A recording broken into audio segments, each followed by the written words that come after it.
স্বপ্ন দেখতে পরিশ্রম লাগে না, কিন্তু স্বপ্ন পূরণ করতে পরিশ্রম লাগে। হ্যালো এভরিওয়ান, চলুন আজকে আপনাদের সাথে আমার আরেকটি কাজের ভিডিও শেয়ার করে নিচ্ছি। প্রতি মাসের 20 তারিখের পর আমাদের মান্থলি রিপোর্ট করতে হয়, যেটা পুরো মাসে যা যা কাজ করেছি সেই পারফরমেন্স বেসিসে করতে হয়। তার সঙ্গে আশা দিদিদের মান্থলি ফরম্যাট জমা নিতে হয়, সেগুলোকে চেক করতে হয় এবং সমস্ত রিপোর্ট 25 তারিখের মধ্যে ব্লকে পাঠাতে হয়।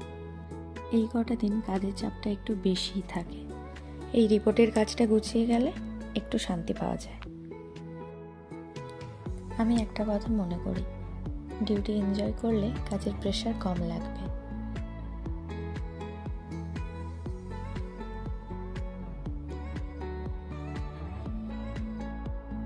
কাজ তো চলতেই থাকবে, সাথে নিজের খেয়ালটাও তো রাখতে হবে, কারণ সবাইকে পরিষেবা দিতে গেলে আগে নিজেকে সুস্থ রাখতে হবে, তাই না বলুন? চলুন তাহলে ভিডিওটা এখানে শেষ করি। Thank you.